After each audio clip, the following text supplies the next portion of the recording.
The Render falls under Radon's bike category, number 4.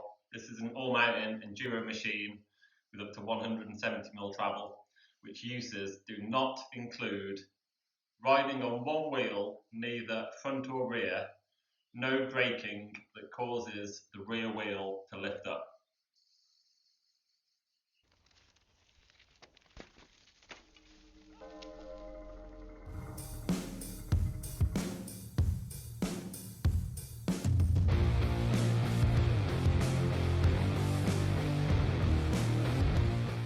The Render turned up last November. It came in one of those huge bike boxes where the bike's actually completely assembled. So all you need to do is open the box up, roll the bike out, turn the handlebars, tighten the stem bolts, and you're ready to go. Of course, you need to set it up first. There is no information anywhere I could find on Radon's website or in the instruction manual of how to set this bike up. The only advice is on the back of the fork leg. There's pressure recommendations for your weight. Plus you can also punch in the little 4-digit code into the Fox website, into their product finder, and that'll bring up the exact product, all the specifications. From there you can check the recommended sag, pressure, tokens, compression, rebound, all that stuff. I couldn't find any of the recommendations for setting the bike up, so you're on your own. It is a cheap direct sales bike, so maybe that's to be expected, but it is a €6,000 product. Especially, I'm gonna guess a lot of people buying direct sale bikes are more beginners or new to the sport.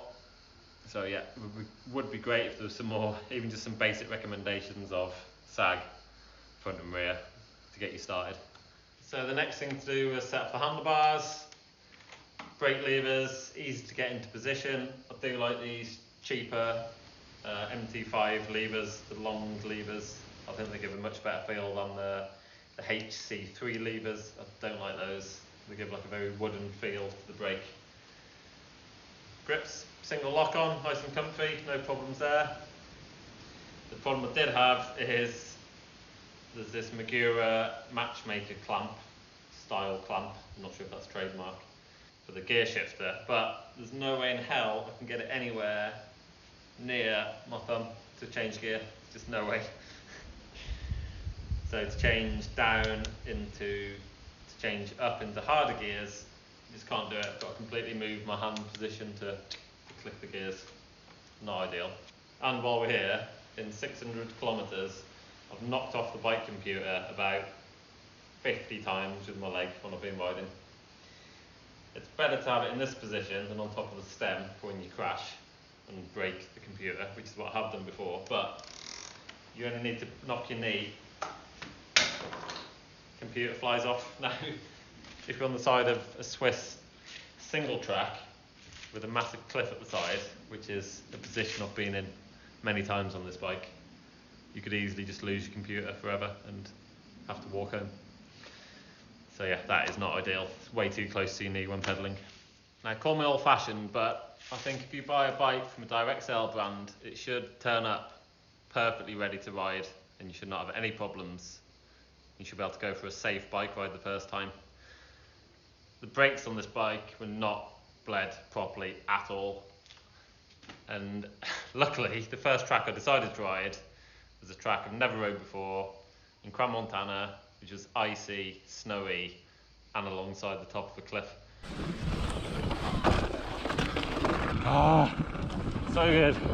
First ride on a new bike, new conditions, new country. Wow, basically new everything. Oh my. That was definitely, this is too fast, oh my.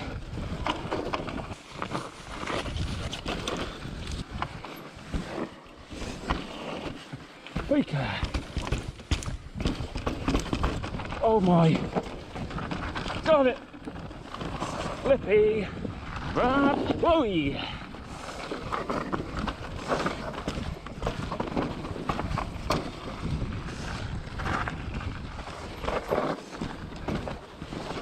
Oh my, well, for the element to go here. That's just pure ice. Oh my. Oh, mamma mia. Oh my. That is just ice. That is just pure ice. Oh, that is, oh my god, that is just, that is just sheet ice. Holy shit. Holy sheet ice.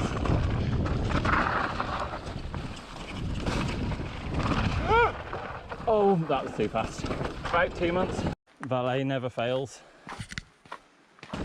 That's a fucking massive cliff. Oh my god. So pretty good start to this bike test. One thing that's very disappointing from a direct sales brand, that I would expect the bike to arrive perfectly ready to ride. I'm an experienced rider, mechanic, so checking things over myself and doing a brake bleed is fine, but I'm going to say most people who will buy an e-bike online, direct sale, aren't going to know how to bleed a brake on day one. And this is a back brake on full power.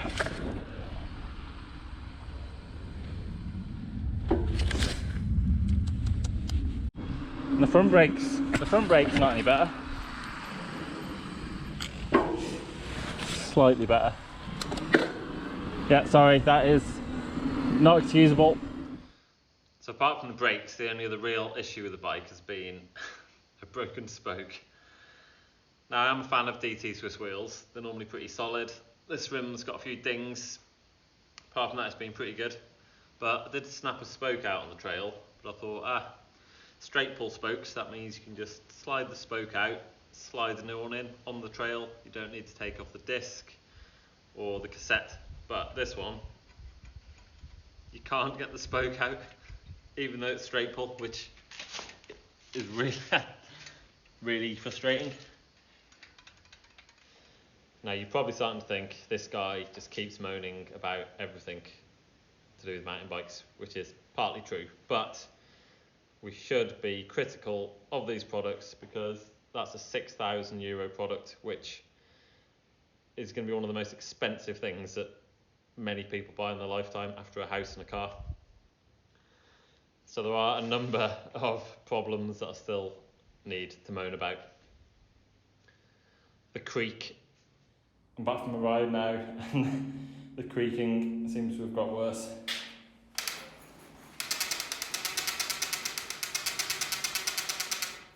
Now this bike developed a horrific creaking noise and it took me ages to find out where it was. I checked all the torque on all the bolts in the shock linkage, all fine, no problems there. I took out each bolt in the linkage and the swing arm one at a time. They were all well greased, they were all clean, no problems there, all the bearings were intact. But only when I undid the lower shock yoke mount, which shouldn't move, it should be clamped solid. After I undid that and retightened it, it stopped the creaking. Now I didn't do any jumps on this bike because I was sticking to category 4 riding, where your wheels cannot leave the ground. But at some point, I think a hard bottom out had happened and it had twisted the yoke and the shock where they should be in perfect line. And then it was putting pressure on somewhere in the linkage and causing the creak. But as soon as it undid that and retightened it, solved it, great. So that could be a problem to look out for if you're a render owner. The next thing I'm going to moan about is brake mounts. My problem with brake mounts are, there's loads of different ones, hundreds of different ones, and however many you have in your toolbox, you won't have the right one when you come to change your brakes or your rotor or something like that. And then you'll go to your local bike shop, they'll have 87 different ones, and there won't be the right one, and you'll have to order it online from an online shop, wait a week, blah, blah, blah. That's why I don't like brake mounts. The Render's got a 180mm post mount. It comes with 203mm rotors front and rear. It's never windy until I'm filming. And I checked, all the other 4 models of Render all have 200 or 203mm rotors, except the Render 10 HD Supreme, which is the model above this one, which comes with a 220mm front rotor for more power. Whether you think this is an issue or not, this is not just a Radon problem. My Norco Shore has the same problem. There's 3 models. I checked the website. all three models come with 200mm rotors.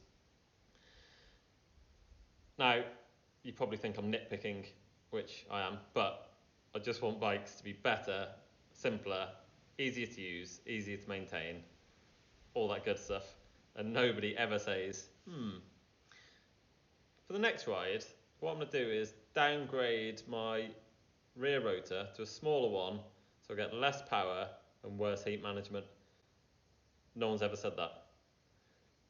Actually, I have said that before, but to get less sharp brakes, if you think your brakes are too sharp, to reduce the power so the rear brake's not as sharp. Basically, because I always brake in corners, it stops you losing grip or standing the bike up so much. So brake mounts drive me mad. Next small issue, there's this cute little door that you can open to plug the bike into recharge, but it always just falls off. And there's absolutely no waterproofing in there.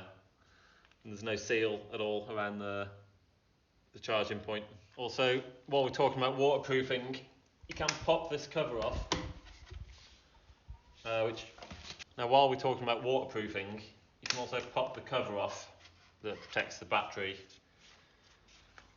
And there's no real waterproofing on this either.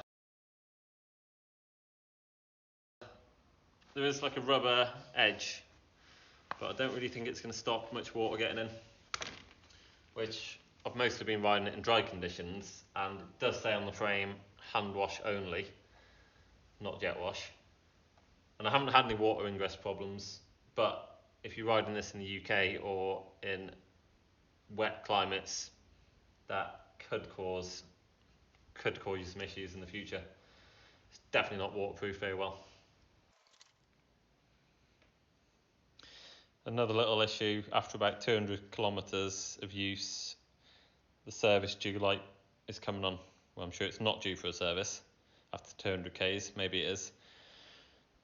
So that's got to go to the nearest Bosch centre, wherever that is, before part 3 of the review, where I'm going to upgrade the bike and do some more interesting stuff to it.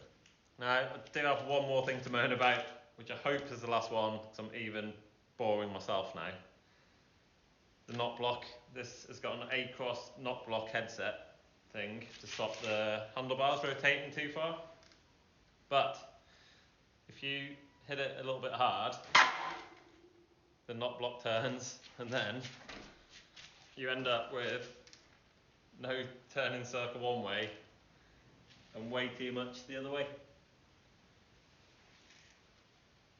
And this can happen when you crash in the corner, which I did. I made this mistake years ago on a Rocky Mountain, which had the same problem. Rocky Mountain e-bike, similar headset, same problem. Had a little crash in the corner, didn't realise the headset had twisted, and then I rode into the next corner and couldn't turn. So that's something to be aware of. I assume it's to stop the fork hitting the crown hitting the down tube, or the controls hitting the top tube. But I don't know if it's good or bad that it moves. It's probably better than it being completely solid and maybe damaging something else if you crash, but it's not a perfect solution. And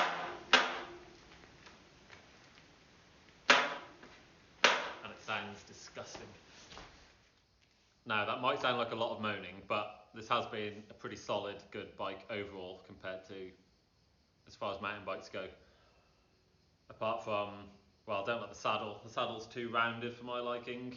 It doesn't really support your sit bones too much. There's too much pressure in the middle. The derailleur hanger snapped, so I finally brought my bike park. Lifelong goal achieved. Built the first track, did one lap on the bike, okay. Second lap, I gave it to Theo, my friend. He rode up, don't know what he did.